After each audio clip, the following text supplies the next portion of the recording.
Hello guys, how is everyone doing? I hope you are all doing good and welcome back to my YouTube channel.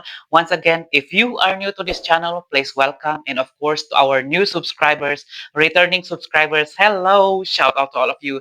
Thank you so much for your love and support and I really appreciate it.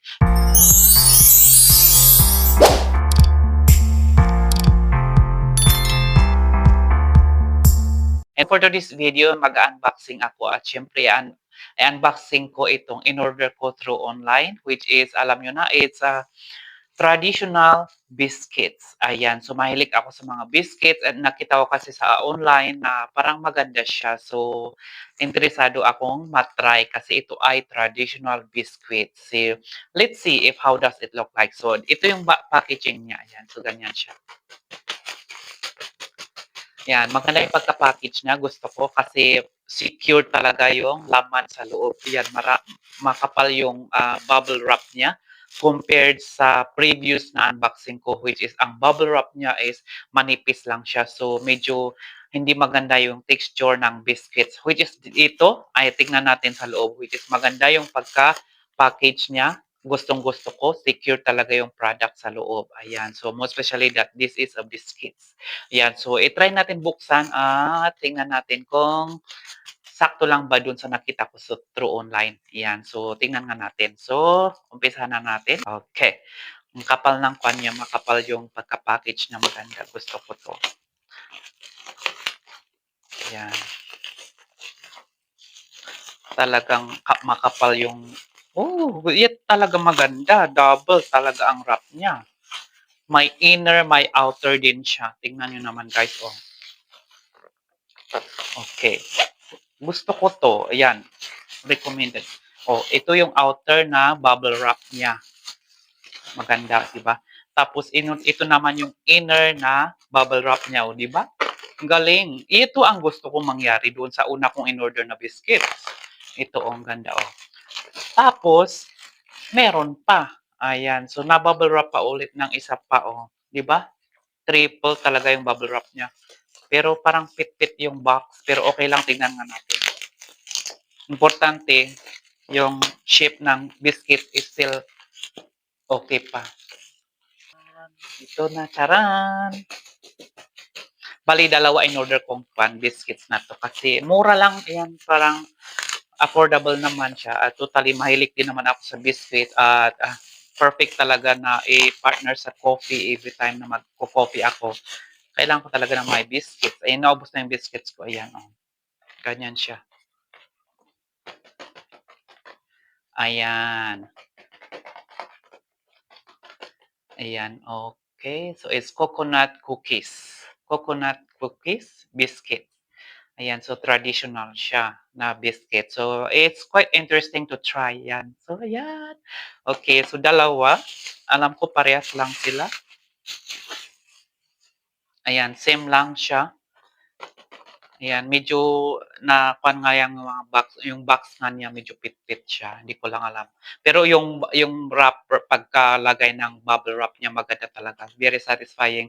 Yeah, ito medyo basag yung shape na out of shape na yung box. Pero tingnan natin na nasa loob niya kung okay pa rin.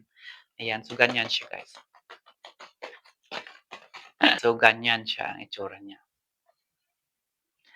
Ayan, so ganyan siya guys. Okay, buksan natin. Tapos pakita ko sa inyo kung ano itsura ng nasa loob. First time ko din ito. Nakita ko kasi sa online na parang maganda. Maganda din yung reviews niya. Kaya okay, parang okay. Okay. So ganito siya. Individual packet, individual plastic siya. Ang maganda nga ito, ayan, gusto ko yung ganito nga per piece. Ayan, para at least pag nabuksan mo isa lang. Ayan, di kagaya ng mga ibang cookies na nasa isang box lang siya. So pag binuksan mo, mapapasok ka ng hangin. Hindi kagaya nito na individual packing siya, which is okay lang din. Pero okay, anyway, try natin. Okay. Sakto lang din naman yung pagka-package niya. Ayan. So plain lang ang plastic niya. Ayan.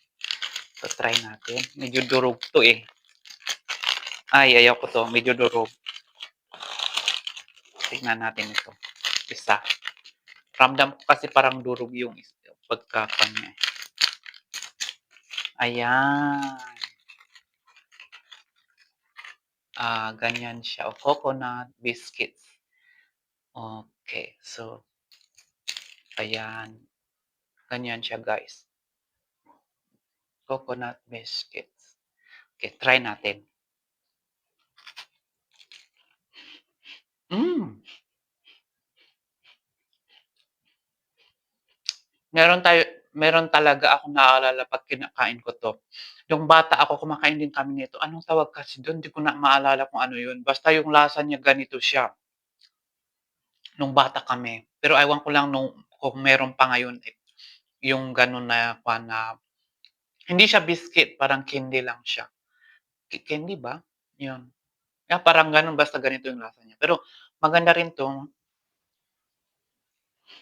hmm.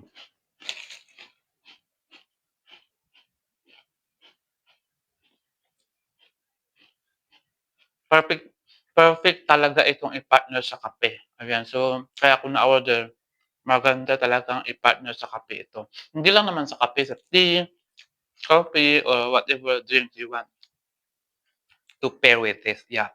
So, yan ganyan siya, guys, oh. Crispy-crispy siya. Hmm,